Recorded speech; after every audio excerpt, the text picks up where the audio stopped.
terjadi di Papua sana, Ketua PBNU Kiai Haji Yahya Khalil Stakuf meresmikan pembukaan PWNU yang ada di sana, di Papua Selatan, ya, dengan menyinggung bahwa orang yang bahas nasab itu kurang kerjaan.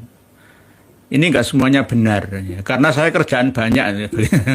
Tapi saya juga bahas nasabnya. Kerjaannya Kiai Imad, Raden Syarif Rahmat, ya, Kiai Joko Syahmat, ya, KRT Fakih, bahkan Gus Fuad, dan lain-lain semuanya. Itu banyak pekerjaannya, tapi yang bahas nasab.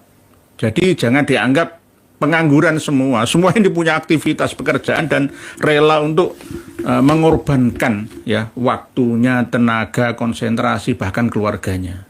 Hari Sabtu Ahad saya libur kerja, tidak ngantor, tidak dinas. Itu saya gunakan bukan untuk keluarga saja, tetapi untuk masyarakat, umat, bangsa dan negara, bahkan agama. Hasilnya apa? Survei.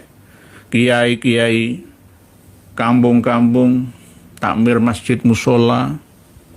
Ya, hasilnya apa? Ya mereka semua rata-rata kena korban dawir Habib itu.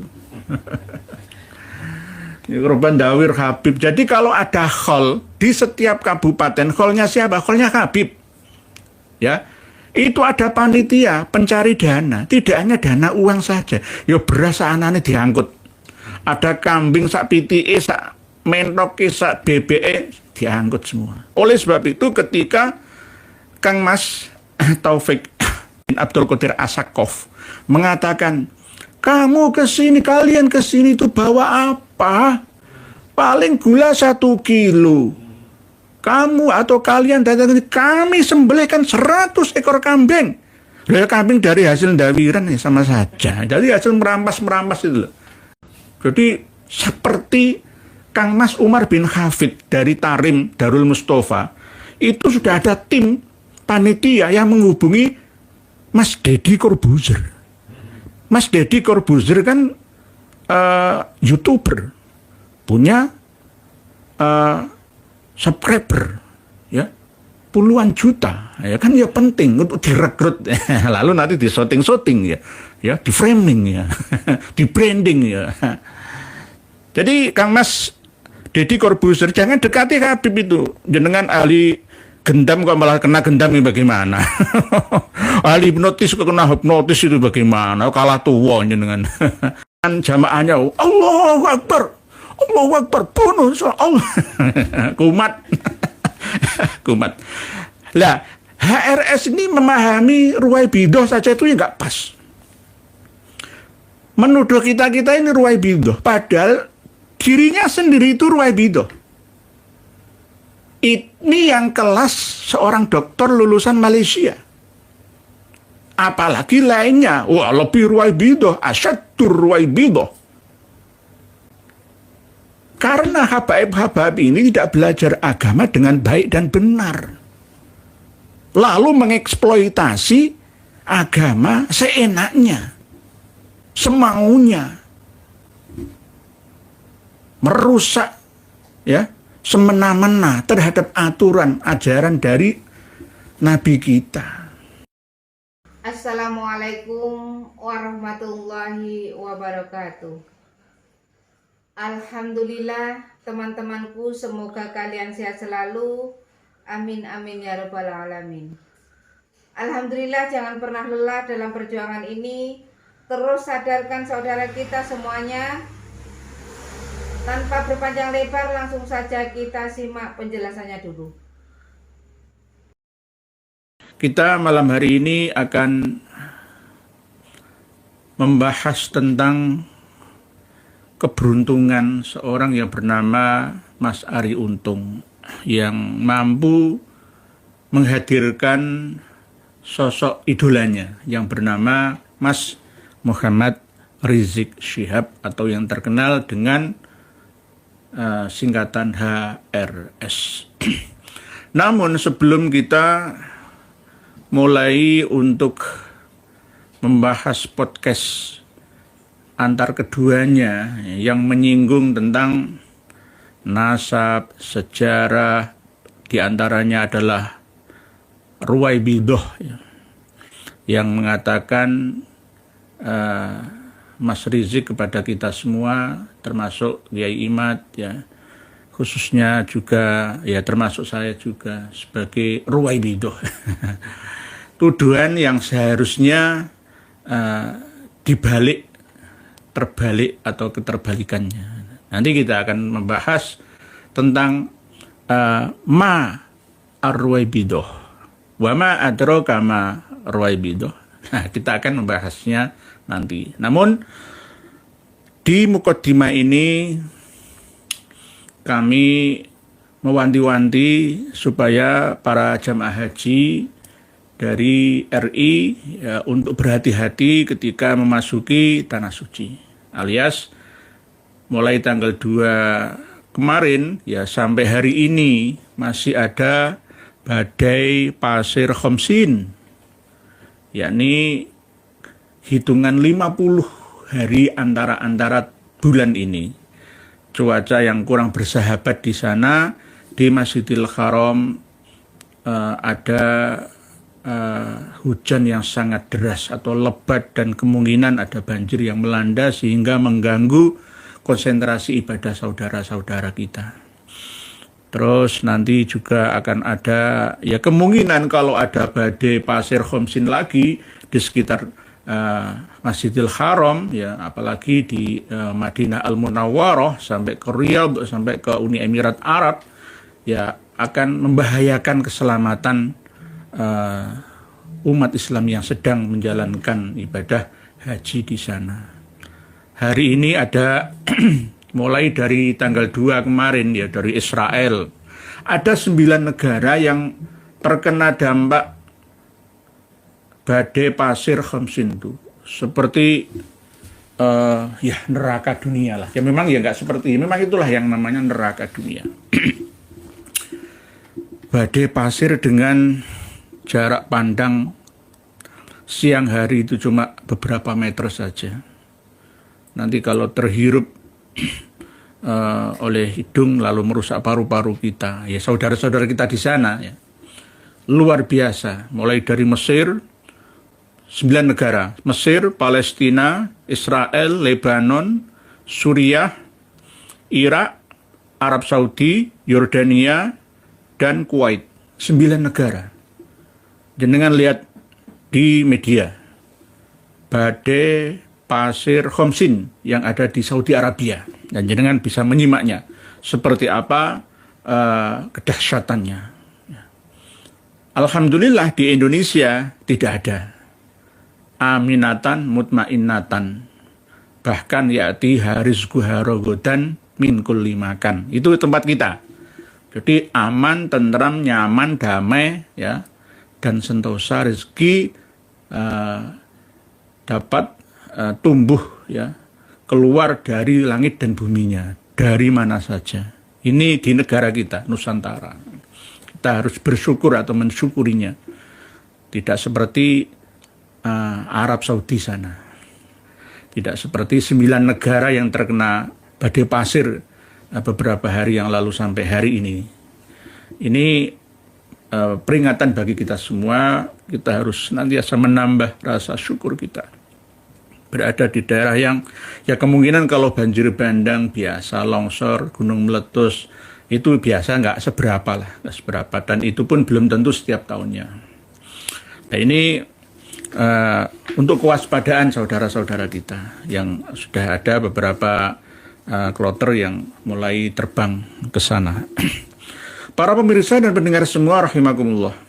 Ada tulisan panjenengan Pak Gundul, ajaran Habib Ba'alawi bukan termasuk ajaran agama Islam Ahlussunnah wal Jamaah. Nggih Pak Gundul. Memang ajaran mereka tercampur aduk antara Ahlussunnah dan Ahli Syiah. Bahkan Murji'ah, Jabariyah, Qadariyah, Bahaiyah, dan Gulatiyah. Campur aduk. Nggak lumrah. Nggih, Pak Gundul, insya Allah seperti itu. Nggih. Di hari ini juga tak kalah meriah terjadi di Papua sana. Ketua PBNU, Kiai Haji Yahya Khalil Stakuf meresmikan pembukaan PWNU yang ada di sana. di Papua Selatan ya, dengan menyinggung bahwa orang yang bahas nasab itu kurang kerjaan. Ini nggak semuanya benar ya, karena saya kerjaan banyak ya. Tapi saya juga bahas nasabnya. Kerjaannya Kiai Imad, Raden Syarif Rahmat, ya Kiai Joko Syahmat, ya KRT Fakih, bahkan Gus Fuad dan lain-lain semuanya itu banyak pekerjaannya. Tapi yang bahas nasab. Jadi jangan dianggap pengangguran semua. Semua ini punya aktivitas pekerjaan dan rela untuk mengorbankan ya waktunya, tenaga, konsentrasi, bahkan keluarganya. Nah, jadi jangan dianggap sebagai orang pengangguran.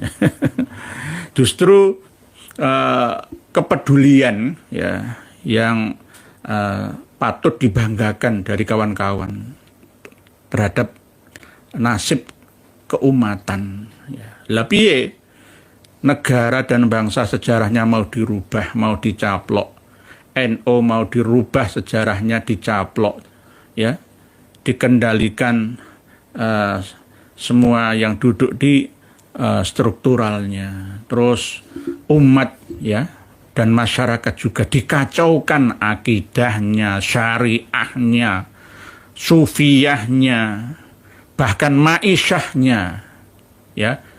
Nah, terus mengatakan para pejuang-pejuang pencerahan ini sebagai orang yang pengangguran, lah itu kan ya terlalu. Menurut Abaji Omah Irama itu terlalu. Ya tapi ini ada sisi positifnya. Ya, Ketua PBNU masih nyinggung-nyinggung masalah nasab ini, berarti nasab ini tidak akan berhenti sampai beliau berhenti menjadi Ketua PBNU. Ya mumpung ya ada pancingan gitu loh ya. Ada penyebab sehingga akibatnya terus akan berjalan sampai memakan waktu yang cukup lama, nggak bisa diselesaikan ya. Dalam arti apa? Ya banyak muhibin ya, ini kalau ditimbang mafsadah dan madharahnya ini ya lebih banyak madharah dan mafsadahnya ketika seorang yang duduk di struktural Nahdlatul Ulama mengatakan seperti itu. Kurang adanya ketegasan ya. Atau paling enggak berada di tengah dengan kenetralan. Ya, harusnya begitu.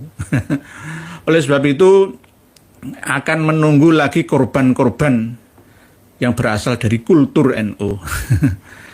Hari Sabtu Ahad saya libur kerja, tidak ngantor, tidak dinas, itu saya gunakan bukan untuk keluarga saja, tetapi untuk masyarakat, umat, bangsa dan negara, bahkan agama. Hasilnya apa? Survei. Kiai-kiai, kampung-kampung, takmir masjid musola. Ya, hasilnya apa? Ya mereka semua rata-rata kena korban dawir Habib itu. Korban dawir Habib. Jadi kalau ada khol di setiap kabupaten, kholnya siapa? Kholnya Habib. Ya, itu ada panitia pencari dana. Tidak hanya dana uang saja. Ya beras anane diangkut.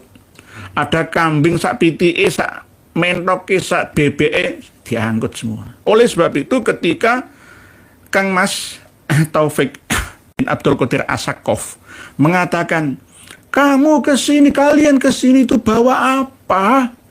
Paling gula 1 kilo. Kamu atau kalian datang ini, kami sembelihkan 100 ekor kambing.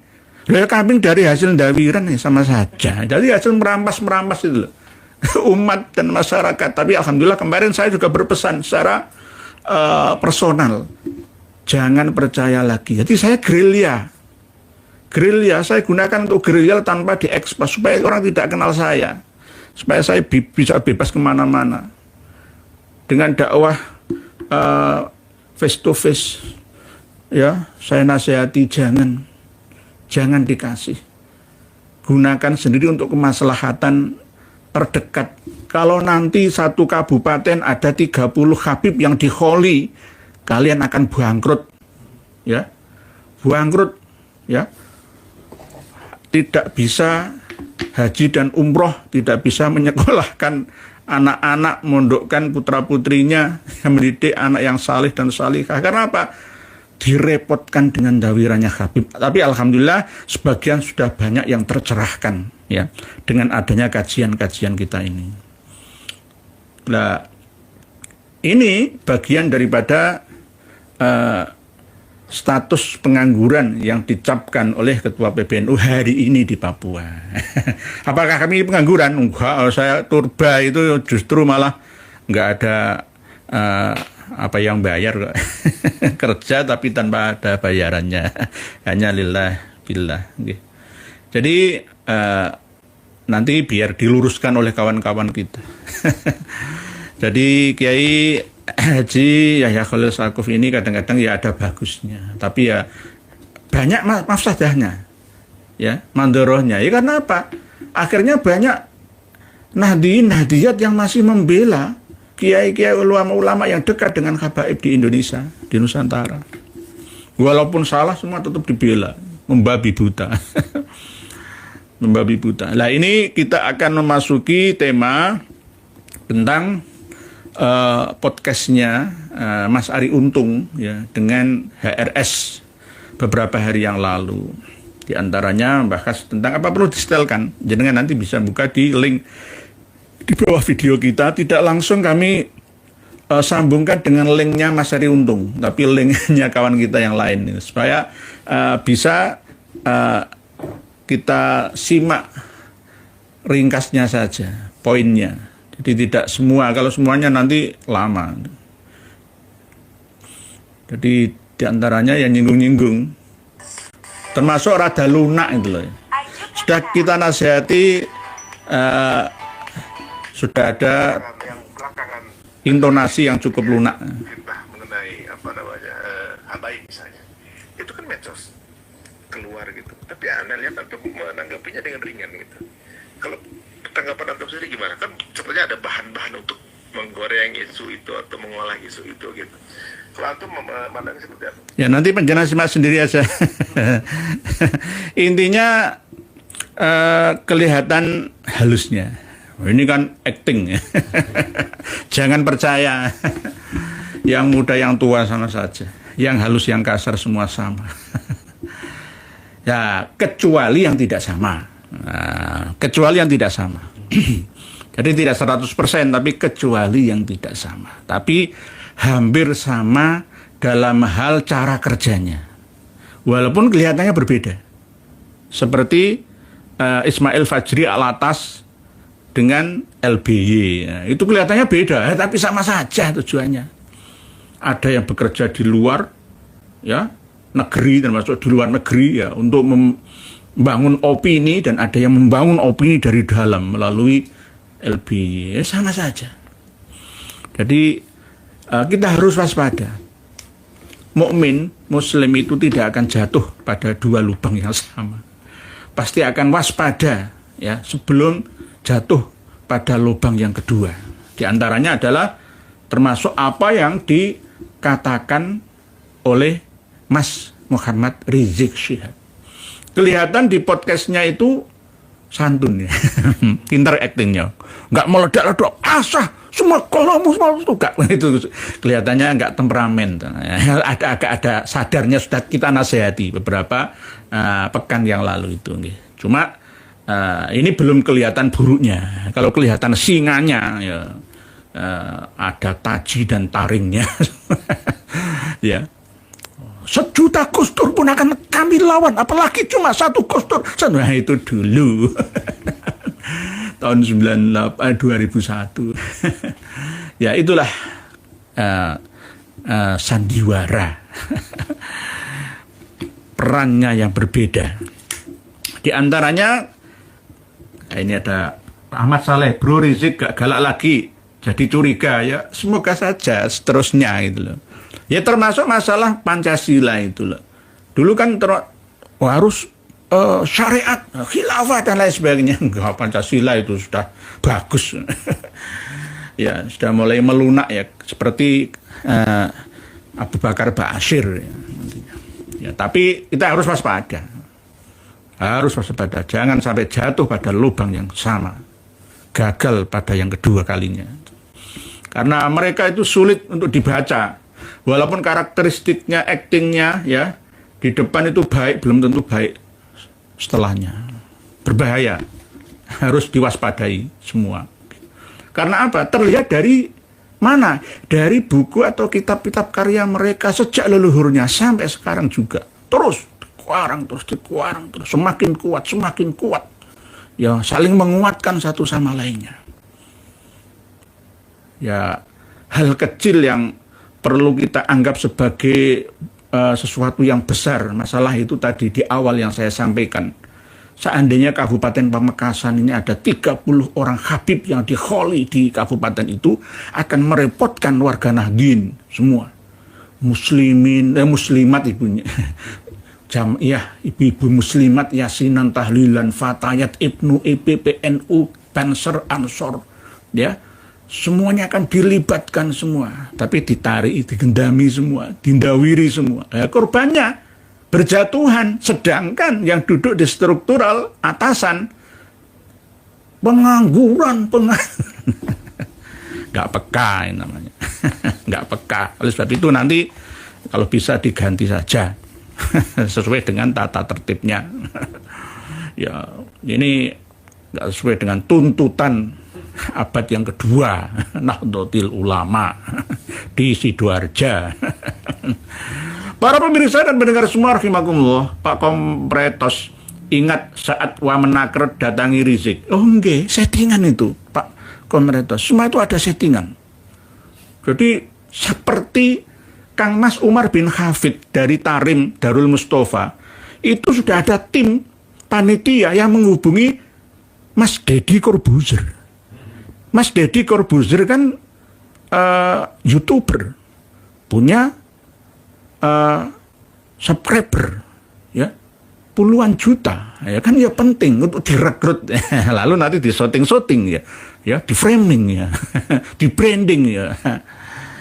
Jadi Kang Mas Deddy Corbuzier, jangan dekati Habib itu, jenengan ahli gendam kok malah kena gendam ini bagaimana?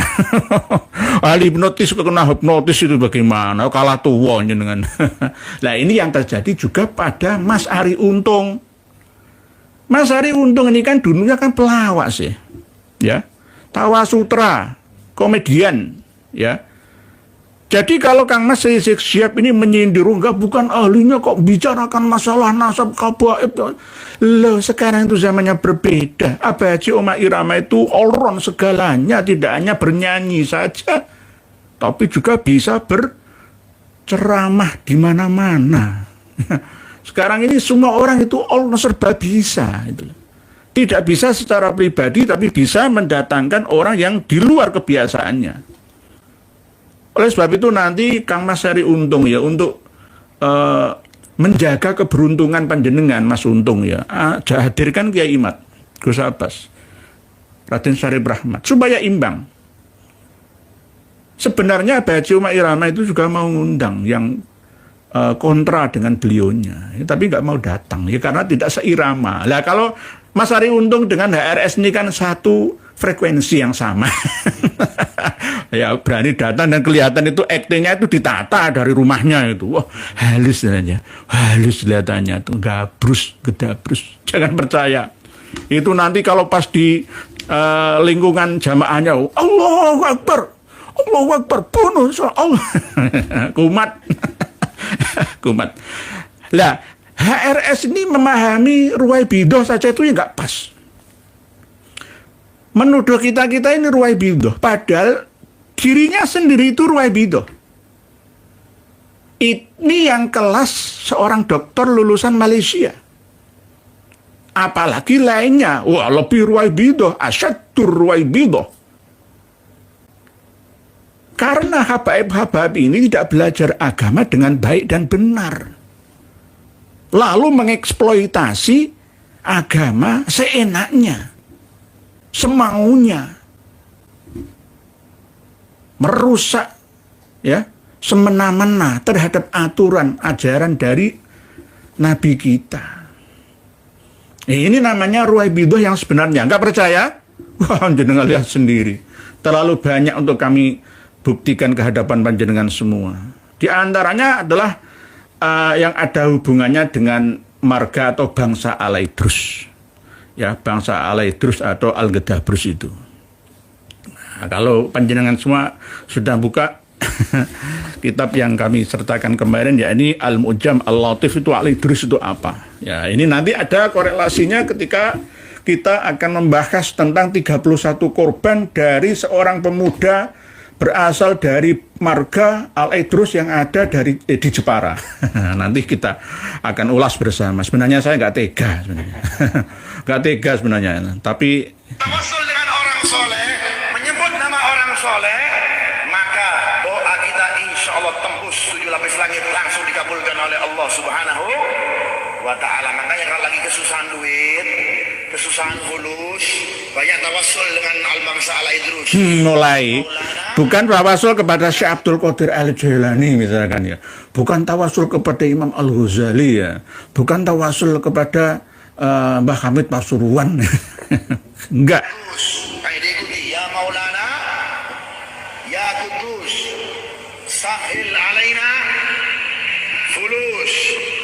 Banter fulus ya. Bijahi Habib Abdullah Al-Idrus.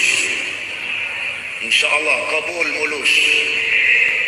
Ya Rabbal, jadi doa sampai nih ya, mau diakhiri doanya.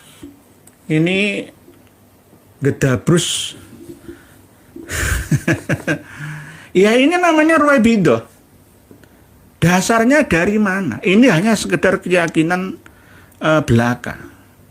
Otak-atik ajaran agama yang berjudul wasilah, barokah.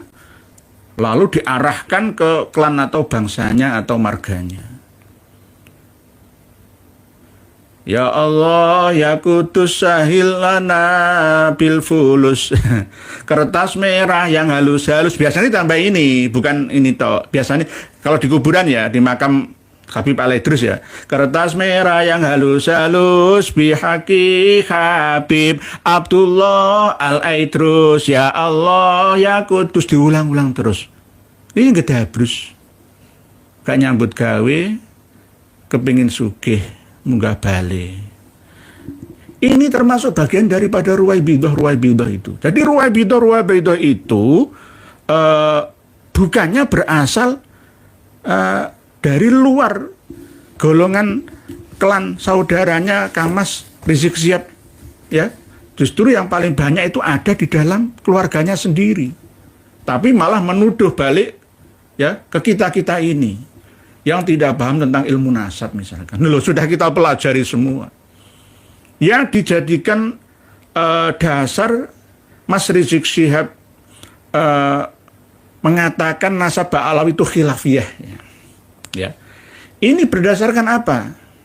Al-Muhibbi dalam khulasatul atharnya. Lah, Al-Muhibbi berdasarkan Al-Ghuror. Al-Ghuror berdasarkan Al-Jauhar. Dan berdasarkan Al-Burqah, sama saja. Mentok di abad 9 Hijriah. Nggak mau meneliti lebih jeli lagi, Imam Ahmad Al-Abah An-Nafat itu hidupnya pada abad keberapa. Nah, ini namanya kebodohan yang dipertahankan. Lalu ketika ada orang yang mau memberitahu, dikatakan sebagai Ruwaibidah. Wama ar-Ruwaibidah ar-rajulut tafihu fi amril ammah. Orang yang ngurusi perkaranya umat atau orang umum, kepentingan umum tapi bodoh, tidak mengerti. Lah, kita ini semua berdasarkan data, fakta, sejarah dan DNA. Semua kami sertakan. Ya. Bagi orang yang mau menggunakan akal sehatnya. Lalu kita diserang dengan Ruwaibidah itu. Janjane ya. Di awalnya sebelum membahas tentang Ruwaibidah itu, Kang Mas Rizik Syihab itu sudah bagus. Bagi yang tidak percaya ya sudah. Tapi Kang Mas Rizik Syihab harus melihat bahwa rukun iman itu ada 7. Yang ke-7 adalah percaya kepada habaib, itu cucu Nabi kita. Rukun Islam ada 6. Yang ke-6 adalah meyakini Ahlul Bait Nabi itu diantara adalah Ba'alawi.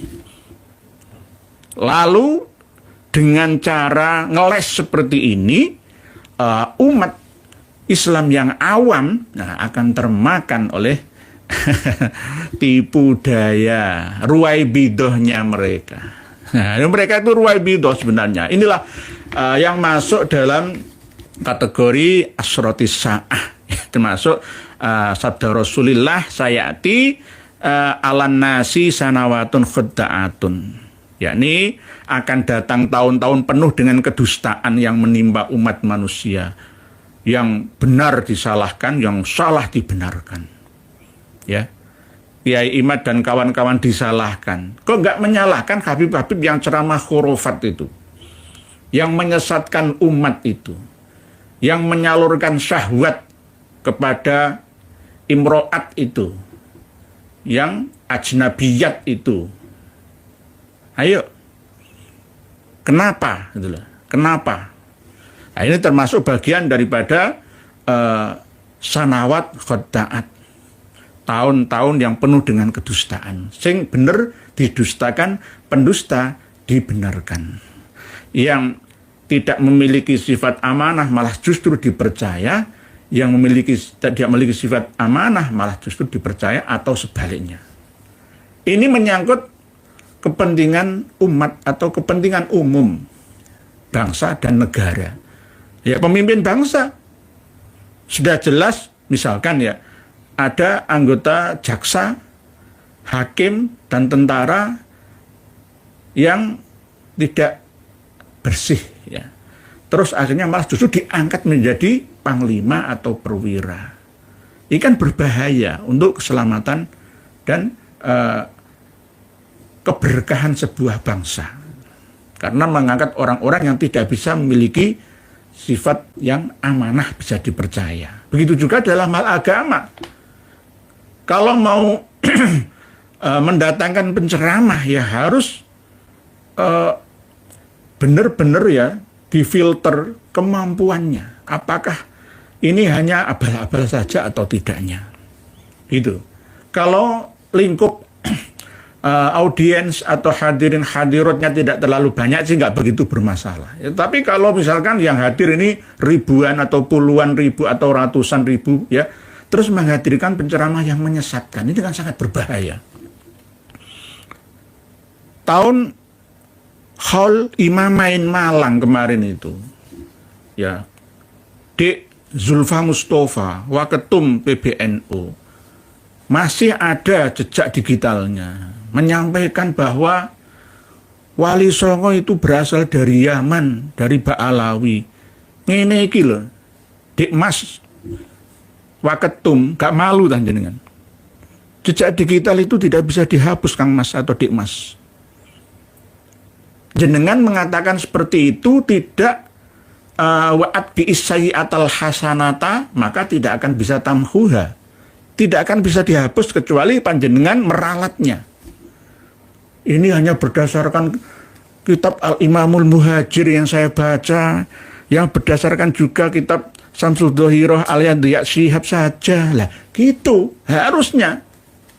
PR Anda, Dik Mas Zulfa Mustafa, Waketum PBNU, ya, masih banyak. Di antaranya adalah makam Mbah Priuk, Koja, Jakarta Utara sana. Itu jenengan sampai meninggal dunia tidak akan tenang di alam barzah sana. Mohon maaf, ya, karena jenengan masih berpihak, walaupun jenengan ngaku dengan Kang Kiai Haji Maduddin Usman sebagai saudara. Ya memang ada hubungan saudara. Saya dulu sempat bersama-sama berkarya di Jakarta Utara dan Tangerang sana. Pernah, cuma ya ayo bareng-bareng supaya kita ini tidak dikatakan sebagai ruwaibidah itu. Wa yukadzabu fiha as-shadiq wa yu'tamanu fiha al-khain. Orang yang berkhianat justru dipercaya. Orang yang terpercaya justru malah dikhianati. Wa yukhawwanu fiha al-amin wa yantiqu fiha ar-ruwaibidah. Banyak orang yang berbicara, ceramah di mana-mana atau pidato. Seperti Dik Nusron Wahid, Menteri ATR, BPN, ceramah masalah yang bukan bidangnya. Nah, ini termasuk ruwaibidah itu. Ruwaibidah itu. Ya termasuk marga Al-Ngedabrus tadi itu ya Ruwaibidah itu. Tidak hanya Kang Mas HRS saja yang Ruwaibidah. Pak Zero, Kipin nggak pakai akal ya? Ada video yang justru malah ada Muhyiddin di hadapan Bahar Sumet itu sujud-sujud sampai kumisnya dituarek. Ben ya ridho ya. Lalu setelah itu minta berkah, airnya sujud-sujud lah itu. Sujud kok kepada orang Yahudi. Yahudi agama yang la ilaha illallah, Musa Rasulullah dulu, nggak masalah. Jadi Muhyiddin ini nggak pakai akal sehatnya. Oke. Berikutnya Pak Jerry Tambun. Assalamualaikum Yai, sugeng dalu wong Pekalongan hadir derek ngaos Nabi kerja nggih Pak Jerry Tambun matur suwun terima kasih. Makassar marhaban ya habibana in ya. Nggih, kalau dulu itu memang ya ada sikap ketegasan Mas Rizik Syihab yang saya setuju. Di antaranya tentang masalah vaksinasi ya, vaksin itu loh ya. Itu masih ada yang saya bisa mensetujuinya. Tapi setelah itu mulai lupa diri setelah banyak dukungan ya. 212 dan seterusnya itu akhirnya lupa diri, keluar sifat takaburnya. Berbahaya. Ya. Di acara podcast bersama Mas Ari Untung itu ya. Sudah melunak sebenarnya. Ya kalau nggak percaya nggak apa-apa. Ya, ini kami mengingatkan. Ini kan tugas seorang ulama. Amar ma'ruf nahi mungkar. Kalau ada kemungkaran merajalela di mana-mana, di antaranya adalah Ruwaibidah dari kalangan Habaib Alawi yang ada. Terus kita diam. Para kiai-kiai yang waspada ini diam, ya akan tetap ikut menanggung beban dosanya selamanya. Anehnya masih ada kiai-kiai khos kita yang mendukung ya kesesatan, keruwaibidohan mereka. Inilah bahayanya, ya bahayanya mengikuti orang yang tidak berdasarkan data dan fakta, sekaligus sifat waspada. Begitu juga tolaban liridhoillahi ta'ala. Berbahaya, sangat-sangat berbahaya. Ketika perkara diserahkan kepada orang yang bukan ahlinya, ya idza usnidal amru ila ghairi ahliha ya fantadiri sa'ata, maka tunggulah kehancurannya. Ada yang redaksi berbeda, idza wusidal, ada usnidal amru ila ghairi ahliha ya fantadiri sa'ah. Ini akan berlaku di negeri kita. Oleh sebab itu kita menata sumber daya manusia Indonesia supaya kuat menerima berkahnya tanah, air, dan udara yang ada di Nusantara. Ini tugas ulama. Kalau saya bukan ulama, saya ini hanya tabi'il ulama, pengikut ulama. Harus menata SDM, sumber daya manusia Indonesia, membangun ya kualitas hidup manusia Indonesia seutuhnya. Lah, bagaimana Allah akan mengeluarkan berkahnya? Kenyataannya kita masih suka dan mau diadu domba. Nggak bisa. Sama seperti misalkan ini ada uang 50 juta, akan kami bagikan kepada 50 orang, per orang 1 jutaan. Tapi 50 orang ini congkrah semua. Bertengkar, saling menjatuhkan, ya, saling menghina satu sama lainnya. Yo, nggak akan saya berikan.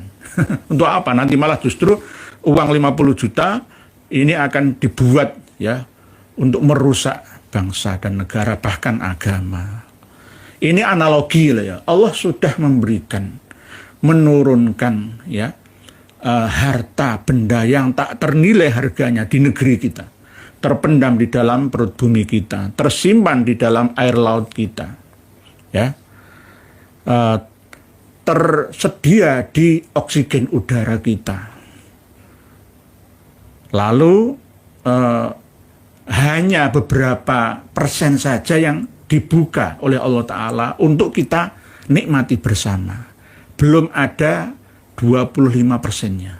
Seandainya semua dibuka oleh Allah 90% saja, Indonesia ini tidak akan ada kemiskinan, kebodohan, ketertinggalan, ya, kemaksiatan yang, ya kalau kemaksiatan masih tetap ada, tapi paling enggak tidak begitu banyak perkembangannya, ya, masalah dosa-dosa itu, ya, karena kadal fakru ayyakuna kufron itu, kefakiran itu akan mendekati kekafiran, ya, akhirnya kekafiran itu tidak berupa kafir akidah saja, tapi kafir syariah, termasuk kriminalitas meningkat di mana-mana, pembunuhan, wanita pacarnya disemen, gara-gara kubud dunia rasukuli khotiatin itu. Ya. Jadi kembali kepada podcastnya Mas Ari Untung. Jadi Mas Ari Untung, ya ayo kalau mau cari untung, ya jangan dengan cara untung-untungan seperti itu. Ya, ayo kembangkan pemahamanmu, Dik Ari Untung atau Mas Ari Untung. Ya, ingatlah bahwa terlalu dekatnya Anda dengan habaib Alawi itu tidak bisa membuat hati dan pikiran Anda terbuka, sekaligus waspada, karena hanya berkiblat pada kebenaran yang satu jalur saja. Cobalah lihat dan cari informasi pembandingnya, bahwa habaib-habaib yang kamu percaya selama ini itu adalah hanya bualan atau dusta, hanya omong kosong belaka. Lalu dengan mau mempelajari, ya paling enggak mendatangkan sekelas Kiai Imaduddin Usman, Gus Abbas untuk jenengan wawancara seperti apa, ya, pendapatnya. Sudah kurang apakah, ya, informasi data fakta yang ada di YouTube, ya, dunia maya. Ayo semuanya simak. Jangan hanya menyimak apa yang pro dengan Anda saja, tetapi yang kontra pun harus jenengan simak juga. Insya Allah nanti akan berimbang, ya, sehingga menambah Anda menjadi dewasa. Dan ada harapan Mas Muhammad Rizik Syihab ini untuk sadar, ya. Sudah melunak. Semoga saja menyadari dan tidak ngaku lagi menjadi cucu Nabi kita. Gitu. Karena apa? Ketika kita perlihatkan di hadapannya kerusakan moral kawan-kawannya, satu klan dengannya itu, wah, pasti akan terbelalak semua. Alasan apa? Oh itu kan oknum. Wah nggak bisa, ada kitabnya kok. Oknum itu kalau nggak ada buku pedomannya, itu oknum. Tapi kalau ada kitabnya, Habib Hasan Al-Bakar itu, semua orang cewek-cewek itu kalau melihat itu semua pasti akan minta dinikahi. Kayak Nabi Yusuf alasannya. Lalu akan ditiru anak-anak muda mereka. Nah ini kembali ke informasi yang dari Jepara itu, ya. Ya, naudzubillah summa naudzubillah. Ya, delalai seperti itu, dilalah. Jadi dari marga Alaidrus, selain Rifki Alaidrus, juga Alaidrus yang Gedabrus lainnya itu. Jadi mereka itu mengaku sebagai bangsa. Marga Alaidrus pertama yang menggunakan itu Habib Abdullah, saudaranya Habib Ali bin Abu Bakar As-Sakron. Jadi Habib Abu Bakar As-Sakron itu memiliki anak, diantaranya adalah Abdullah dan Ali. Nah, Abdullah ini yang pertama kali menemukan makam, ya, berdasarkan kebiasaan mbahnya Abdurrahman As-Sakaf. Makamnya siapa? Makam leluhurnya Imam Ahmad Al-Muhajir itu katanya di Husaisah itu sampai sekarang. Jadi dijelaskan lagi bahwa beliaulah Abdullah Alaidrus ini yang pertama kali melakukan ziarah ke situ. Ditanya, kenapa engkau, hai Alaidrus, Abdullah Alaidrus, berziarah ke situ? Dulu kakek saya Abdurrahman As-Sakaf itu ya sering menziarahi tempat ini, tapi biduni ta'yini maudhi'in, tidak ada tempat yang pasti, ya, di mana letak makamnya Imam Ahmad Al-Aba An-Nafat itu. Biduni ta'yini maudhi'in. Lalu baru 200 tahun yang lalu itu, amal an faqad ayyanuhu imma bil qara'in wa imma bil kashfi dengan ronsen makam, ya, dengan mimpi-mimpi. Nah, itu berarti al-idrus itu artinya adalah seperti singa.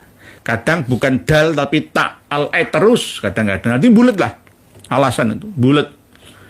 Ada yang mengatakan lagi al-idrus itu adalah syamsus sumus, mataharinya matahari, sinar yang menyinari, sinar seperti matahari yang menyinari seluruh alam semesta ini. Ini mengambil nama asli gelar bagi Syekh Abdul Ghais bin Jamil. Syekh Abdul Ghais bin Jamil itu ialah asli yang mendapatkan gelar Syamsus Sumus. Tapi diambil alih oleh Al-Aitarus atau Al-Aidrus yang artinya yang macam-macam, kadang singa, ya kadang ya sinar, macam-macam, Al-Aitrus atau Aitrosiyah.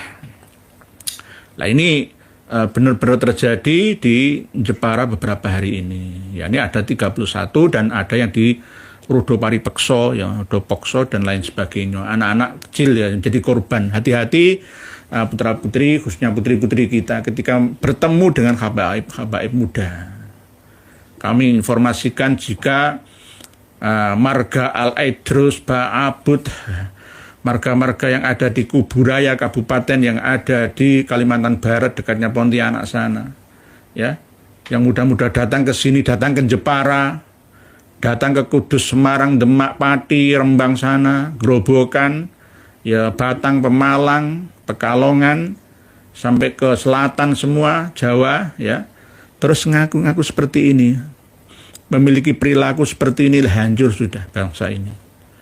Di sisi yang lain, ulama-ulama masih melindungi, ya, terus hancur, ya, amar ma'ruf nahi mungkar itu sudah nggak usah dilakukan saja, husnudzon saja, husnudzon saja, pokoknya diperkosa, dibunuh, ya, ditipu, husnudzon saja. Seperti apa yang dikatakan Ketua PBNU itu. Monggo terserah. Terserah. Pangasiman, Cagura, Cah, Gunung Rawa 57, Pati hadir, Yai. Kata lunak kurang pas, yang pas itu melempem kerupuk tidak kriuk-kriuk. Dari Pak Ngasiman ini dari kalau orang Jawa ini Pati kan, daerah Gunung Rawa 57 berarti Pati Lor, lereng Gunung Murio. Nah, saya sering ke sana, gerilya saya. Gerilya, ya. Door to door saya. Lah itu, nggih. Berarti Pak Ngasiman asli itu asiman, orang yang menjaga. Tapi karena bahasa Jawa ada tinga. Biasanya kalau kesuat itu kan angamta, ngalaihim. Nah, biasanya kan begitu. Orang Jawa lisannya itu nggak bisa. An'amta, assalamualaikum itu kan, assalamualaikum gitu aja. Ngati ngasiman. Mr. Garen, bubarkan perhabaiban di NKRI karena sudah malu-maluin, sesat menyesatkan. Harus tetap digelorakan, digaungkan terus. Gak boleh kenal, tidak boleh mutung, ya, tidak boleh kenal lelah, tidak pernah mengenal kata lelah. Pak Abdul Ghani. Nah, mungkin demikian arti lagu. Memang benar Bapak Haji Nur Ihya, maksiato kan bisa hilang karena untuk keseimbangan, ketaatan sampai akhir zaman. Semoga beliau insya Allah, kadang tulisannya nggak ada spasinya itu, jadi sulit bacanya.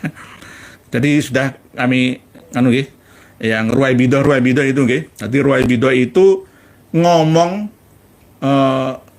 syukur jeplak, ya, biasanya syukur jeplak orang dasare. Misalkan kitab kan ada bahwa nasabah alam itu sah. Sah, iya sah, tapi terputus lama, berarti sah berdasarkan senjata surah al-istifadhah saja. Surah al-istifadhah itu dibangun dengan propaganda, ya nggak bisa diterima. Nggak bisa diterima. Kalau semua bisa diterima seperti itu, ya agama ini hancur semua. Sudah nggak ada yang namanya keakurasian data. Pak Nur Hadi, bagaimana penjelasan ilmiah tentang mayat yang dikubur puluhan tahun masih utuh? Wah, ini ada pertanyaan lagi. Mayat umat Islam yang dikubur puluhan tahun ada yang utuh, tidak hancur. Ya, ini bagaimana cara mensikapi secara ilmiah? Ada faktor unsur tanah dan ada faktor unsur ibadah. Unsur tanah kemungkinan ya ada kandungan tanah yang sesuai dengan asal-usul jasadiah jenazah. Kadang kontur tanah, kondisi tanah, ada yang berpasir, ada yang berkontur kuning beda. Nah, ini bisa membuat suhu udara di dalamnya itu dingin seperti ruang yang ber-AC atau seperti kulkas atau seperti freezer untuk mengawetkan benda. Lalu di dalamnya ini berisi orang-orang yang tidak harus ahli ibadah saja, tapi orang-orang yang memiliki keikhlasan, ketulusan dalam hidupnya. Ibadah ada yang jahrah dan ada yang sirriyah. Ini bisa juga membuat ya jasadiahnya itu terawetkan, sama seperti jeruk yang disimpan di atas salju Gunung Everest atau Puncak Sudirman Papua sana. Awet. Di atas Gunung Himalaya itu ada manusia-manusia yang umurnya lebih dari 100 tahun itu sudah biasa. Karena apa? Suhu udaranya mendukung ya, bersih ya, oksigennya cukup untuk bisa mempertahankan hidup ya manusia sehingga berumur panjang di sana. Lah, kalau di dalam kuburan ini bagaimana? Ya, ada faktor hukum relativitas ruang dan waktu. Hukum relativitas ruang dan waktu, kelihatannya ruangnya itu di situ, tapi waktunya berbeda. Ada kejadian tahun 2020 yang lalu di Cilegon. Ada kuburan yang mau digusur untuk pabrik ya dan dipindahkan. Ada 300-an ya kuburan makam di situ, maksudnya jenazah atau mayat. Lah 159 itu utuh. Ada yang 35 tahun dikubur, ada yang 15 tahun, 20 tahun, ada yang 7 tahun. Itu masih utuh. Kulitnya itu masih asli. Seakan-akan masih hidup dan rambutnya itu berubah. Ada yang tambah beruban dan ada yang tambah panjang. Kukunya juga ada yang tambah. Lah ini bagaimana? Menurut pandangan agama, ini bagian daripada hukum relativitas ruang dan waktu. 35 tahun itu hanya kurang dari 1 jam saja. Dimensinya, ini dimensi akhirat. Barzah itu awalu manzilin min manazilil akhirah. Alam barzah atau kuburan itu adalah muqaddimah dari alam akhirah. Lah alam akhirat itu bisa bertingkat-tingkat dimensi dan variasinya. Kalau dihitung 1000 tahun, hitungan kita di sana cuma 1 hari. Kalau 35 tahun, ya hanya beberapa jam saja. Ini ilmiah, utuh jasadnya. Lah, kok nggak semuanya? Kok ada yang hancur juga? Lah, ini mengandung unsur karomah dalam hal ibadah. Tetapi yang perlu kita pelajari bersama selama ini bahwa ada ajnabul dzanab, ada tulang ekor yang tidak akan bisa hancur itu ya, yang nanti itu akan tukul ya jasad seperti tumbuh-tumbuhan. Lah, ini tidak seperti itu maksudnya. Bahwa jasad yang terkubur ratusan tahun itu tidak akan digunakan lagi oleh Allah untuk hidup yang kedua kali di akhirat nanti. Karena apa? Terlalu rapuh. Itu pun kalau jasad tersebut itu masih utuh. Lah kalau sudah hancur, ya dimakan tertimbun puluhan atau bahkan ratusan meter gara-gara gempa besar tabrakan antara daratan, lautan diangkat seperti gonjang-ganjing langit kelap-kelap yang terjadi jutaan tahun yang lalu.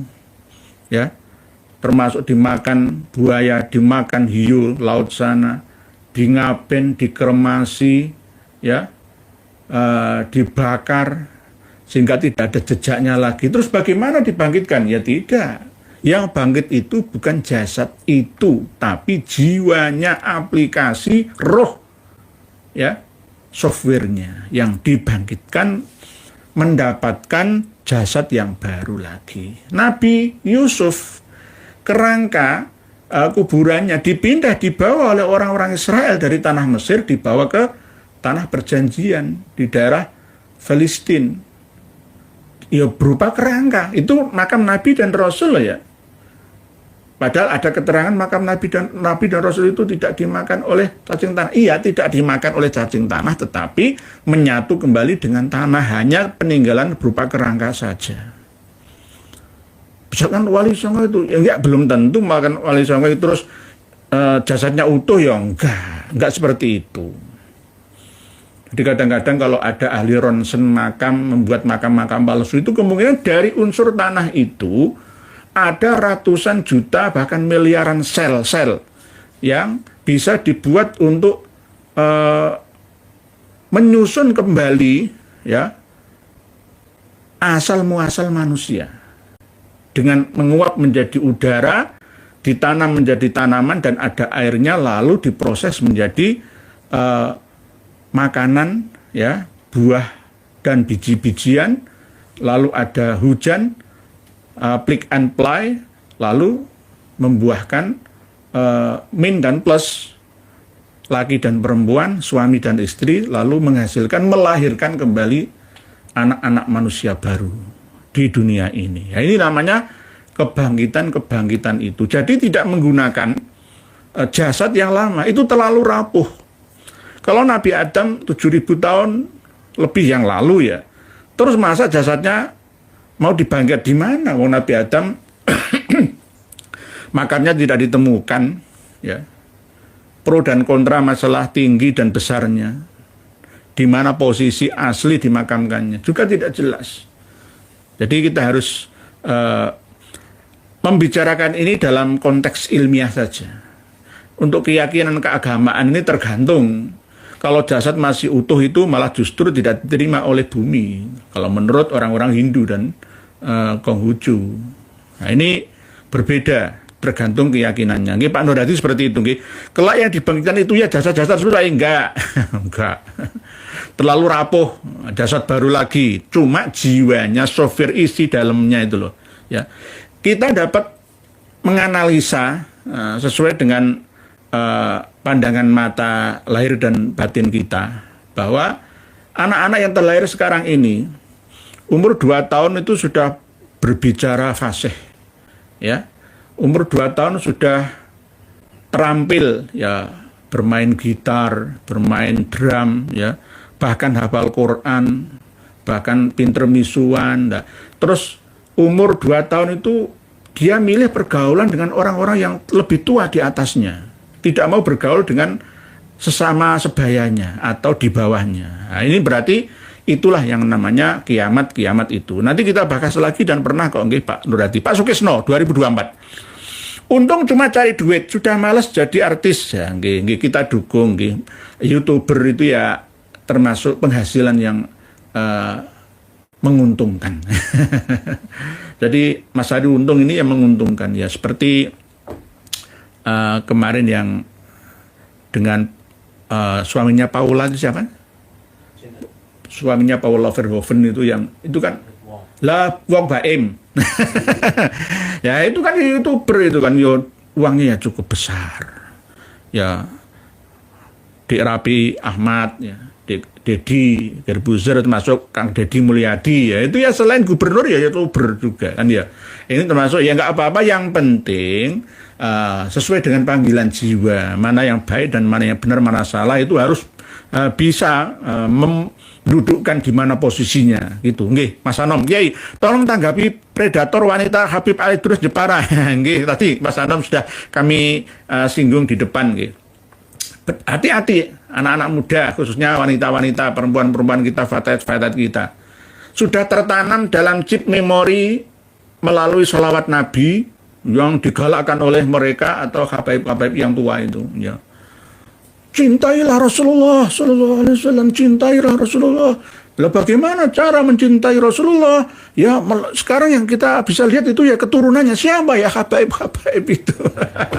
Nah yang habaib-habaib yang sudah tua kan nggak mungkin mencintai secara cinta itu bukan cinta mahabbah ana uhibbu ilaika dengan mahabbah cinta I love you itu bukan, tapi mencintai perilakunya, meniru kebaikannya kan begitu. Akhirnya disalahartikan, salah tafsirkan, akhirnya mencintai. Ya, akhirnya mentaati ya di kon ngene ini ilmu gendam. Jadi mereka sudah dibekali sejak zaman leluhurnya ilmu gendam. Ilmu hipnoterapi kelas tinggi, master profesional. Kalau yang marga Ali Idrus dari Jepara ini, Habib Ali Idrus yang itu belum master, itu hanya kelas lanjutan. Basic, advance, lanjutan. Sehingga uang lanjutan saja sudah bisa memperdaya sebegitu banyak wanita-wanita muda 31-an ya. Apalagi yang master profesional. Nggak kelihatan. Jadi misalkan Kang Mas Muhammad Rizik Syihab ini waktu podcast dengan Mas Ari Untung ini termasuk bagian daripada itu. Tapi profesional, nggak ketara. Ingin menggait ya publik atau umat ya. Supaya ternyata Rizik itu ya orang terdidik ya. orang dokter ternyata enggak. Nah, ini cara untuk antisipasinya. Nggih, Mas Anom nggih. Jadi sudah dihukum mati saja. Ya tidak hanya dari marga Ali Idrus yo Jindan. Rifki Ali Idrus sama. Ya, Rifki Ali Idrus kemarin itu masih belum lulus ya, sekarang ini tambah Ali Idrus lagi. Yang bin Yahya juga ada. Ya semua ada banyak. Nah, ini kadang-kadang kalau saya mau buka-buka itu kadang-kadang itu saya takut apa nanti dikira belum Kiai kok umbar celane saudara itu enggak baik lah nggih. Mas Anom nggih, insyaallah Mas Anom. Bu Sensita, assalamualaikum ya. Waalaikumsalam. Ari Untung dari dulu sepertinya memang agak lain Kiai. Mencari untung dengan pembicaraan yang sebenarnya tidak menguntungkan nggih. Nggih Bu Sensita, memang untung-untungan lah nggih. Ya, yang penting tidak seperti Letkol Untung PKI itu ditembak mati akhirnya kan. Letkol Untung. Tapi sekarang ada anaknya Letkol Untung siapa Bejo Untung. Lah Mas Ari Untung ini seharusnya ya kalau memang profesional dalam kerjanya, ya menghadirkan yang kontra dengan HRS yang dihadirkan beberapa hari yang lalu itu, supaya imbang gitu loh, supaya imbang. Lah kok sekelas Mas Ari Untung, ya sekelas UAS, sekelas yang sudah mendapatkan gelar dai sejuta umat, ya. Ustadz Abdul Somad, bisa kena kok. Kena propaganda Habaib Ba'alawi. Sekelas D. Adi Hidayat, saya kena kok. Apalagi sekelas D. Ari Untung. Aduh, orang untung. Nggih. Jadi, nggih, begitu Bu Sensita. Ini untung-untungan. Oleh sebab itu, D. Ari Untung, ayo buka dua mata. Baik lahir dan batinnya. Jadi semua, ayo pelajari apa yang kami sampaikan selama ini, bahwa ternyata mendekati habaib itu tidak membuat pemikiran kita semakin cerdas dan luas, tetapi sebaliknya. Nggih, begitu nggih. Pak Gavin, kuya squad kami tetap cinta apem Habibana. Nggih. Nggih. Wong 35 tetap waspada, watak Yahudi itu tetap watak Yahudi. Nggih, siap waspada. Nggih. Kayak squad Gavin nggih. Nah ini kadang-kadang saya selang-seling membaca yang terkini. Ali Asyadi Topan, alhamdulillah sehat selalu Kiai Indonesia. Sinanggul Melonggo, Jepara dekat. Jepara selalu hadir. Rizik itu didengkot pembohong, kelihatan dari tampang dan ocehannya. Novel Dajjal pembohong, manusia perusahaan agama. Memang seperti itu. Kami tidak mengatakan seperti itu, tapi ini penilaian publik penilaian umat dari arus bawah kultur Nahdlatul Ulama dan lainnya. Karena Sri Syam ini kan tahu dari kalangan Muhammadiyah itu tidak percaya habaib itu keturunan Nabi kita. Dari Al-Irsyad yang saudara sesama perantauan dari Kadromi sana juga tidak percaya. Lah kenapa orang-orang atau kiai-kiai yang tidak percaya kok malah justru dikatakan kafir, neraka, munafik? Loh, katanya, ya jangan les loh ya. Nggak percaya nggak apa-apa, ini kan urusan pribadi. Lah kenapa saudara-saudara Anda memaksa dan bahkan menyerang umat Islam Indonesia dengan kitab-kitabnya? Tidak hanya umat Islam Indonesia, tapi umat Islam seluruh dunia. Kalau kitab-kitab mereka diterjemah ke dalam bahasa Inggris, bahasa Perancis, bahasa Italia, bahasa Belanda sana, bahasa Jerman, bahasa Rusia, bahasa Cina, memalukan. Kitab-kitab karya Ba'alawi itu memalukan. Kayak isi novel ini, Al-Ngadabrus. Kayak isi novel. Jadi cerita fiktif. Tidak nyata tapi dompleng nama karomah. Dompleng nama bagian daripada mukjizah. Pak Ahmad Ghufroni, efek dongeng memang sangat dahsyat. Bisa menghancurkan gunung dan efektif untuk merebut kekuasaan. Pribumi harus produktif dalam memproduksi cerita. Pak Ahmad Ghufroni. Sama seperti anak-anak kita, Pak Ahmad Ghufroni. Jenengan tanya, nak, Superman itu ada apa enggak, nak? Oh ada, Pak. Mesti ngeyel dia. Mana buktinya? Itu ada filmnya. Clark Kent itu tokoh pemerannya. Spiderman ada, nak? Ada, nak. Ini kalau saya nih ada gambar Spiderman. Bukan, nah itu hanya fiktif. Oh, enggak, Pak. Apa itu bohong? Kue bidoh jenengan itu. Ini ada kok, jelas faktanya kok. Kan ada tulisannya juga, ditulis itu. Berdasarkan cerita fiksi kan. Oh ada kok. Berdasarkan buku. Oh ada. Oh. Mesti kan ngeyel itu. Nggih, begitu nggih. Pak Ali Azhadi Topan. Nggih. Nggih, berikutnya. Pak Toko Suryo, Assalamualaikum warahmatullahi wabarakatuh. Waalaikumsalam warahmatullahi wabarakatuh. Sifat jelek bisa ditutupi, sifatnya sementara. Jangan percaya sifat munafik hukum tanam tuai biar alam yang beri pelajaran. Nggih.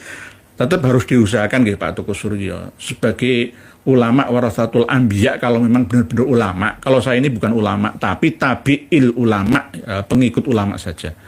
Ya, yang memiliki jiwa kepedulian terhadap ummah secara ammah. Wajib terus menyampaikan ya mana yang maslahah dan yang mafsadah. Nggih. Ma bainal haq wal batil, amar ma'ruf nahi mungkar. Nggih. Pak Jai, apa solusinya agar Jatim bisa sejahtera Pak Yai? Kok nggak ada kebijakan yang visioner alias sama saja yang sudah-sudah? Apakah gubernurnya nggak fatonah? Nggih. Kelihatan bukan nggak nggih, kurang. Kurang fatonah. Ya, bukan seperti Pak Ahmad Fatona yang korupsi sapi dari PKS itu ya, bukan. Tapi ini Bu Khofifah, ini kurang fatona, kurang cerdas. Cerdas itu ada dua, cerdas secara intelektual dan cerdas secara spiritual.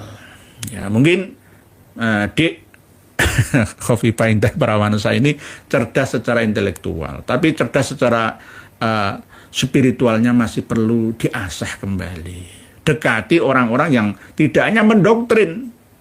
Ya, karena ini ada hubungannya dengan kemajuan NU, Muslimah, Fatayat, ya, IPPNU, ya, bahkan anggota Banser Jumbareka yang putri-putri wanita itu juga banyak.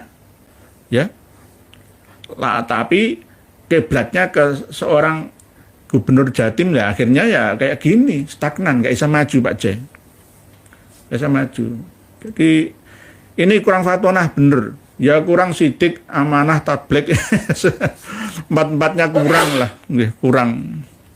Ya, wong sudah ada berita Jawa Tengah, Jawa Barat sana untuk memacu masukan APBD. Nah, ini kok masih ada santai, lah ini bagaimana? Santri goib, Ari Untung bisa buntung kalau dekat Wahabi dan Wahabib.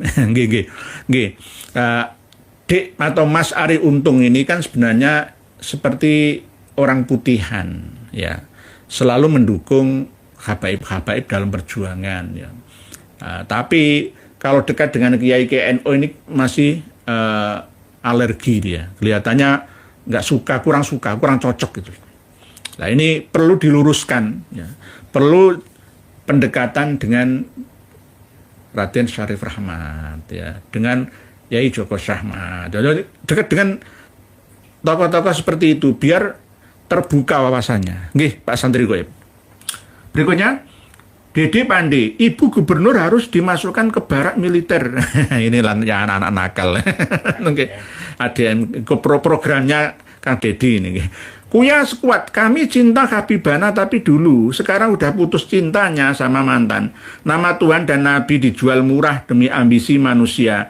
Agama dijadikan alat peperangan, padahal agama bukan seperti itu ajaran. Ini alhamdulillah Pak Kuya sekuat. Hidayah itu milik Allah. Sepintar, secerdas, sehebat apapun orang, tapi kalau nggak dapat hidayah, ya mayyahdillahu falamudillalah wa mayyudlillahu falahadiyalah wa mayyudlillahu famalahu min had. Milik Allah, hidayah itu. Kita tetap harus mengusahakannya. Nggih, panjenengan alhamdulillah sudah mendapatkan hidayah dari Allah yang Maha Rahmah. Antum wae Papiah nggih gak mutu nggih. Bon bener kiai nggih. Jeje garok gondel ialah kan mereka mah Islam rasa Yahudi. Nggih insyaallah. Berikutnya Pak Samanman. Pak Santri Goib. Sudah nggih. Pak Samanman, ya Allah sungguh sangat nggih. Gavin, assalamualaikum. Waalaikumsalam warahmatullahi wabarakatuh. Pak Gavin, Pak Supargianto.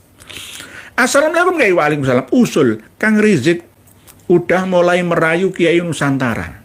Jangan sampai kendor. Tipu muslihat Ba'alawi, kalau kita lengah di waktu kemudian akan bangsa kita akan dibodohi lagi semangat. Nggih, Pak Supargianto, jangan jatuh pada lubang yang sama. Orang mukmin itu tidak akan pernah gagal yang kedua. Karena kegagalan yang pertama itu mampu diambil pelajarannya, hikmahnya. Lalu di pelajaran yang kedua tidak akan jatuh lagi. Nggih. Cukup satu kali. Inilah seperti Abah Haji Oma nyanyi. Cukup satu kali kegagalan, cukup satu kali tetenet itu loh. Nah, itu ada lagu Abah Haji Oma Irama seperti itu. Jadi umat Islam jangan sampai jatuh pada lubang yang sama. Omah Cemani, waspada, pesan baginda Rasulullah, waspada terhadap siasat kaum Yahudi. Nggih, di Al-Quran sudah ada, di hadis Nabi juga sudah ada. Hati-hati dan waspada. Nggih. Berikutnya Pak M. Gibran, leres yai, nggih siap. Kinclung, ketua PBNU-nya ganti aja, nggih siap. Nggih. Nanti Romo Kiai Marzuki Mustama, Romo Kiai Said Akil Siroj, ya. Kalau bisa nanti justru Prof Ahmad Zahro, ya itu bisa masuk itu. Walaupun tidak sejak kecil berkarir di mulai ranting MWC, PC, PW, PB tidak perlu. Ini aturan baru, tidak harus itu gitu loh. Presiden ada bisa kok. Masa di kepengurusan organisasi nggak bisa? Ya harusnya bisa. Oke. X41. Kemarin masalah device atau apa sampai putus dan dipenggal jadi 2 video. Belum ada sponsor kah? Semoga live hari ini lancar. Pak X41, terima kasih atas perhatiannya.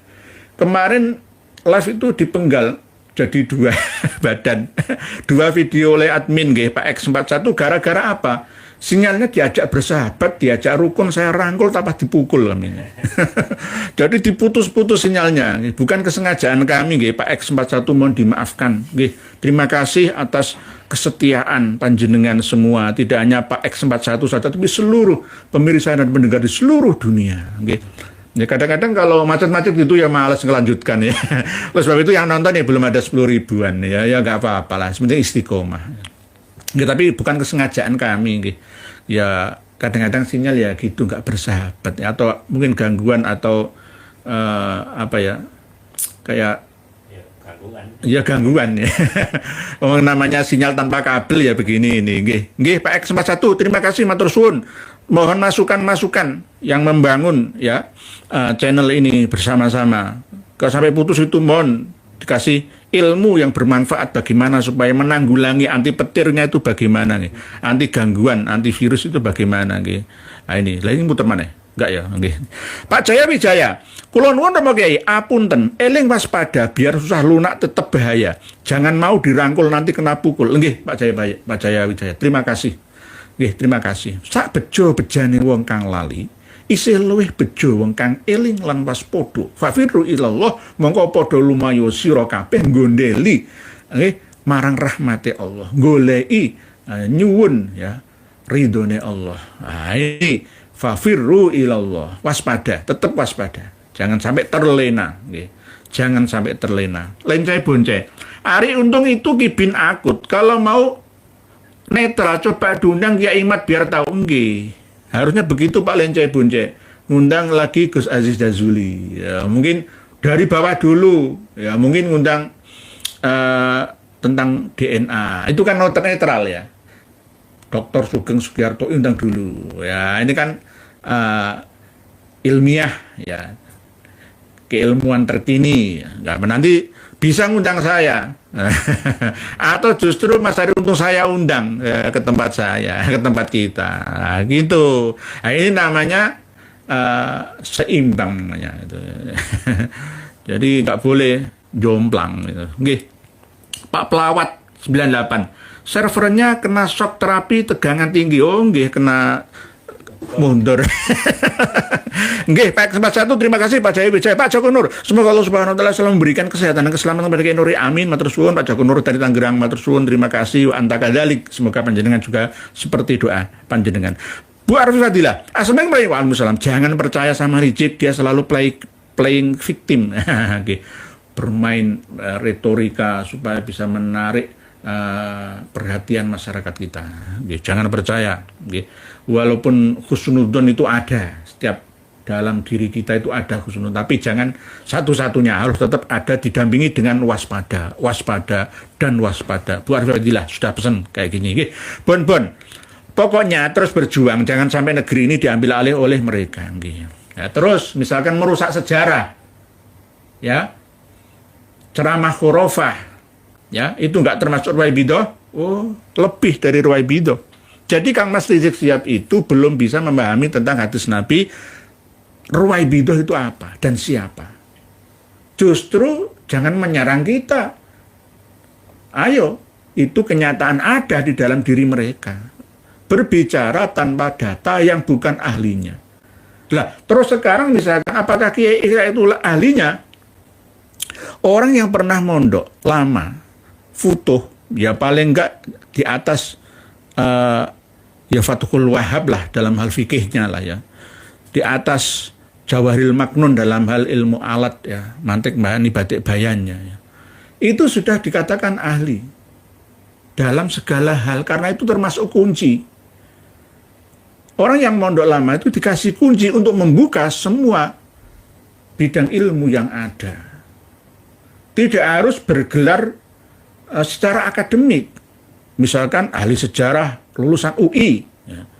Lah Nusron Wahid itu ahli sejarah S1-nya lulusan UI tapi syukur jeplak saja. Ya nggak sesuai kan? Belum tentu. Oleh sebab itu masalah ijazah ini jangan dibikin gaduh secara berlebihan lah. Ya jangan berlebihan menyikapi masalah ijazah palsunya Bapak Jokowi. Nggak usah berlebihan. Ayo konsentrasi untuk membangun bangsa dan negara ini gitu loh. Itu biar diurus beberapa orang saja. Ambillah sisi positifnya. Orang yang mempunyai ijazah hanya mengandalkan ijazah saja tanpa melalui usahanya, doanya, ya percuma. Ya.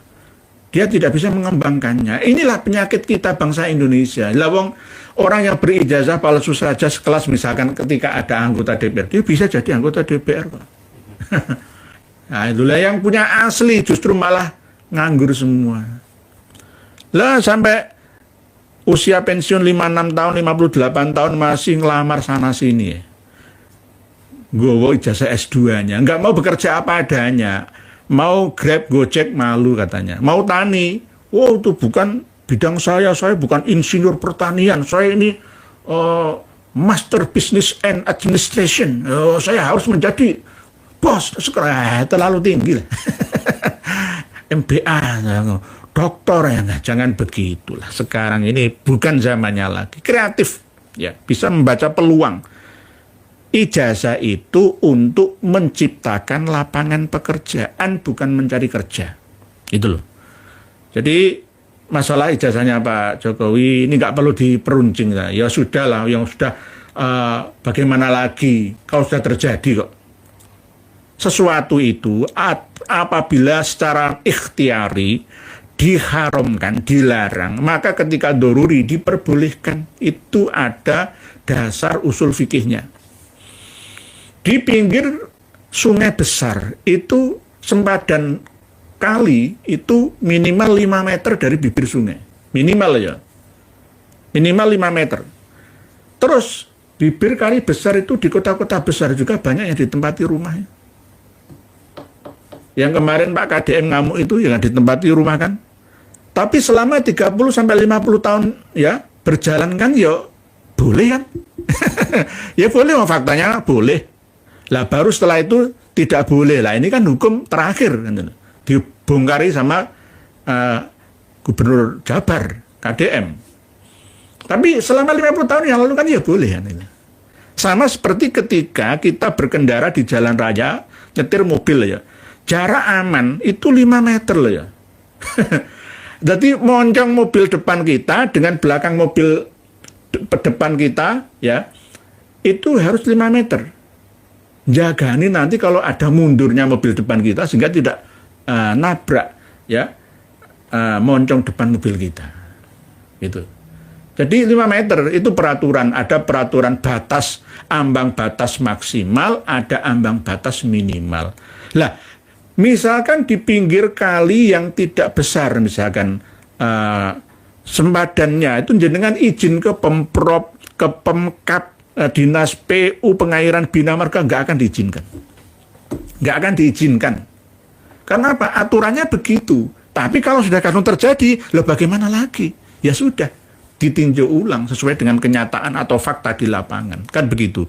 Jadi masalah ijazah ini nggak perlu di peruncing sehingga menyita ya konsentrasi bangsa sampai tidak bisa maju seperti sekarang ini. Nggih, Pak Ahmad Saleh, di desaku pinggir kali dipakai dagang dan dibongkar bangun lagi. Nggih, berarti kalau kepala desanya diam saja ya berarti kan ya boleh. Gimana lagi, ini hukum darurat namanya. Nggih, Pak Ahmad Saleh. Jadi pinggir kali nggih. Jadi asalnya nggak boleh, secara ikhtiari itu normal, umum, secara normal itu nggak boleh. Nggih. Pak Muhammad Hasan Adi Putra, Kiai, mohon pencerahan tentang Thariqah Alawiyah yang tertolak dan sanad-sanadnya yang nggak puguh ya maksudnya, nggak nyambung, nggih, nggak futuh, nggak nyambung. Pak Muhammad Hasan Adi Putra, nggih. Thariqahnya Mbak Alawi itu Thariqah Madianiyah, Abu Madian. Lalu setelah itu Thariqah sekjennya itu Al-Faqihil Muqaddam. Rois amnya itu Madianiyah. Lalu setelah diambil alih oleh sekjen Al-Faqihil Muqaddam, lalu terkenal dengan nama Thariqah Alu Ba'alawi. Alu Ba'alawi akhirnya sama dengan Thariqah Alawiyah, versi Ali Ba'alawi. Kalau Alawiyah lainnya, keturunan Sayyidina Ali yang bukan dari Ba'alawi, itu Alawiyah yang murni, Alawiyin yang murni. Tapi kalau Alawiyah, ala Ba'alawi, ini tidak nyambung. Sanad nasabnya tidak nyambung 650 tahun. Lah, sanad khirqah, libasul khirqah al-anikoh, ya. Terus sanah Thariqah Alawiyah ala Ba'alawinya itu juga nggak nyambung, tapi terpaksa disambung-sambungkan. Padahal ada unsur, mohon maaf, penipuan. Tetap dipertahankan. Oleh sebab itu, segala sesuatu yang dibangun atas dasar penipuan itu akan rapuh, mudah dipatahkan.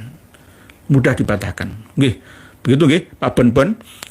Berikutnya, Ibu Hani Bawanti. Assalamualaikum warahmatullahi wabarakatuh. Waalaikumsalam. Sehat selalu Bapak Kiai Nuril. Waalaikumsalam. Amin. Selama ini KPI Ba'alawi sudah minta maaf. Saya kok melihat itu strategi atau taktik saja. Konflik dengan Al-Irsyad awal tahun 1900-an sampai sekarang. Nggih. Minta maaf cuma di bibir saja. Tidak sampai di hatinya. Nggih. Tidak sepenuhnya, setulusnya. Minta maaf yang seperti apa? Yang tua itu ada Habib Abu Bakar Arsal itu. Minta maaf pada awalnya, setelah itu ya nggak mau minta maaf. yang dari Ternate itu juga pernah minta maaf, ya, menasihati adik-adiknya, ya, tapi nggak mempan. Mereka itu sulit dinasihati. Orang Israel itu sulit dinasihati, ya, sudah teruji beberapa kali itu. Harusnya didatangkan langsung dari langit, langsung batu yang menumpuk langsung bleng gitu saja. Wengku nukiro datan khosin saja yang nggak sadar kok. Nggih. Jadi laras Ibu Heni Wibawanti. Nggih, strategi taktik saja konflik dengan Al-Irsyad. Nggih. Konflik dengan Al-Irsyad saja ya tetap dibuat alasan oleh Kang Mas Rizik Syihab katanya. Yo, harusnya tidak percaya Pak Alawi, tapi nggak apa-apa. Ya ini kan ada orang tidak percaya nasabah Alawi keturunan Nabi kita nyambung terus lalu mempropaganda. Loh bagaimana? Loh mereka juga mempropaganda kitab-kitabnya, ceramah-ceramah menyesatkan.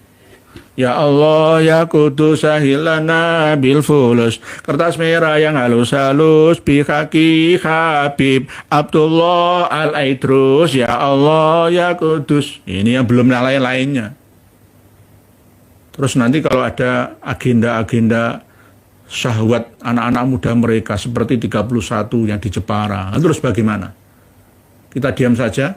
Nah, bahaya. Khusnudan lagi senjata kita. Wah, ajur sudah. Nggih, Bu Heni Bawanti, terima kasih matur suwun. JP Channel. Assalamualaikum warahmatullahi wabarakatuh. Semoga ya beserta keluarga selalu sehat dan tetap semangat mencerdaskan umat muslim. Amin matur suwun Pak JP Channel.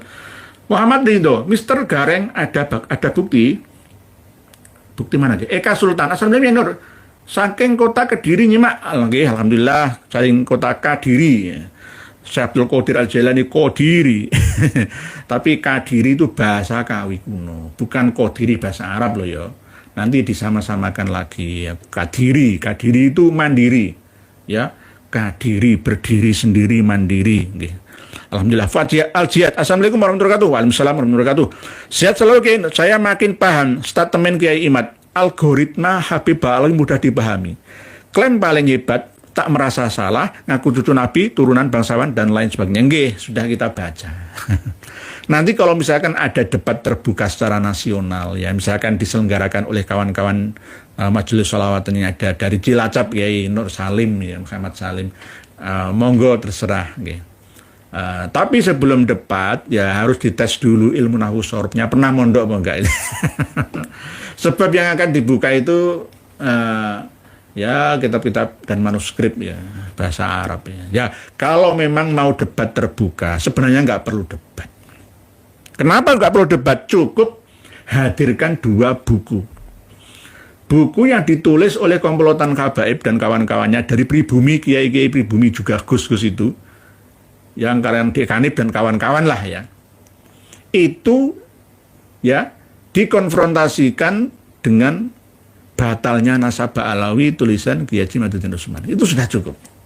Jadi 2 buku ini temukan, diuji ya keotentikan, isi ya yang ada di dalamnya sesuaikah ya dengan kitab-kitab yang ada. Lalu kitab-kitab yang lain sebagai pendukungnya dihadirkan. Itu cukup. Cukup. Jadi nggak perlu secara manual mulai mentah lagi nanti. Mentah lagi, wong ini sudah berkali-kali kok mereka membela diri. Ini yang terakhir kali kan kemarin itu di Rabita Alawiyah itu. Oke. Jadi oke, kalau memang mau diselenggarakan debat terbuka secara nasional ya, diselenggarakan oleh MUI atau PBNU atau oleh Menteri Agama, nggih, monggo, nggih. Pak Eka Sultan, assalamualaikum kita sehat, amin, terus suwun, nggih. Berikutnya Pak Fatal Jihad sudah, nggih. Terus berikutnya bawahnya lagi Supra X. Nabinya orang banyak kok diakui kakeknya. Kalau Abu Jahal diakui kakeknya terserah, nggih, nggak apa-apa. Jadi Nabi dan Rasul itu bukanlah bapak-bapak di antara kalian. Kan sudah ada ayatnya. Makana, ya ini saya lakukan. Saya termasuk muridnya secara online, muridnya Said Zulfikar Asy-Syaibani Al-Idrisi Al-Khasani. Ma kana Muhammadun aba ahad.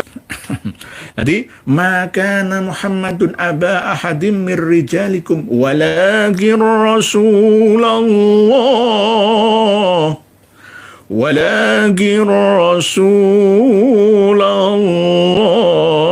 wa khataman Allah bi kulli syai'in alima. Jadi Kanjeng Nabi itu bukan bapak di antara kalian. Nabi kita, Nabi Muhammad itu adalah Khatamul Anbiya wal Mursalin. Lah, seandainya ada yang mengaku sebagai ini bapak saya, ini kakek saya, sing penting ono dasare sing tepat. Itu enggak masalah. Sing penting ono datane, gitu loh. Nggih. Jadi begitu nggih diakui kakeknya. Itu kakek saya. Nek Abu Jahal enggak apa-apa. Abu Lahab enggak apa-apa. Abu Lahab, Abu Jahal aku ono gak masalah. Dan ibu anak Kanjeng Nabi diakoni sebagai kakeknya terus nggak sesuai Pak Supraek. Dan sesuai nggak apa-apa. Yang sesuai itu justru nggak gelem ngaku-ngaku. Nggak gelem ngaku-ngaku. Nggih. Pak Muhammad Mizan, kenapa agama Aba Alawi hobi dongeng?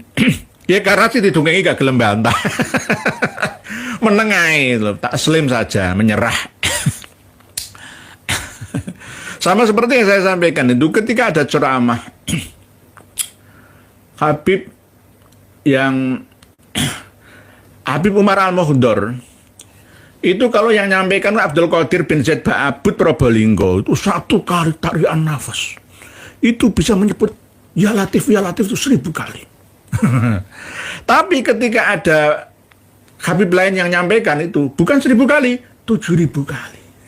Itu subhanallah karo la ilaha illallah dan ya Latif 7000 kali, satu kali tarian nafas. Satu kali tarian nafas. Ya sama seperti ceritanya Imam Ahmad Ar-Rifai yang menziarahi makam Nabi di Madinah, ya. Itu tangannya Kanjeng Nabi bangkit dari makamnya lalu menyalami Imam Ar-Rifai dan disaksikan oleh 12.000 orang, 100.000 orang, 1 juta orang, ditambah-tambahi sendiri dan audiens. Jamaah ini tidak bisa mengoreksinya karena tidak memiliki datanya. Oleh itu karena mereka menganggap kita ini tidak memiliki data, maka mereka seenaknya saja, tidak bosan-bosannya menyampaikan hurufatnya. Jadi kalau ya Habaib Alawi dan Mukibinnya itu bertemu dengan kita ya yang punya data, ya mereka akan takut karena kita punya data mereka semua. Mau kemana kita akan kejar. Sampai lubang semut pun akan kita kejar, pasti akan kedabrus. Jadi misalkan kalau nggak percaya ya. Al-Muhdar, beliau kalau berzikir kepada Allah Subhanahu wa taala 1 kali nafas bisa membaca subhanallah, bisa membaca Allah Akbar, bisa membaca ya Latif, 1 nafas 7.000 kali. 7.000 kali. Ya. Satu nafas 7.000 kali. Ya. Dasar kitabnya itu saya cari nggak ada. Jadi ini bualan Habib ya, Habib Ali bin Hasan Baharun ini.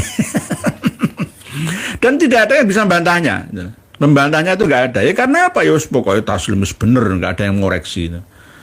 Jadi berbahaya, nggih, berbahaya. Nggih, sebentar ini sudah dikode sama admin ya, untuk membuktikan nanti dikira kami ini tukang bohong. Ya, tukang bohong. Jadi tadi 7.000 kan ya, 7.000. Nanti dengan ingat-ingat 1 kali tarian nafas itu subhanallah, Allahu Akbar, ya, ya Latif.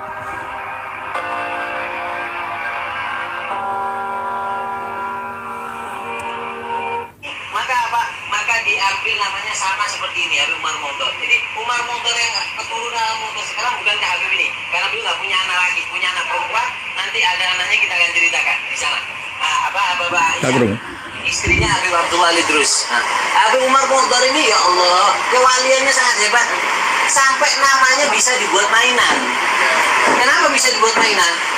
Kalau kita di Indonesia, anak TK mainnya perusuhan, ya kan?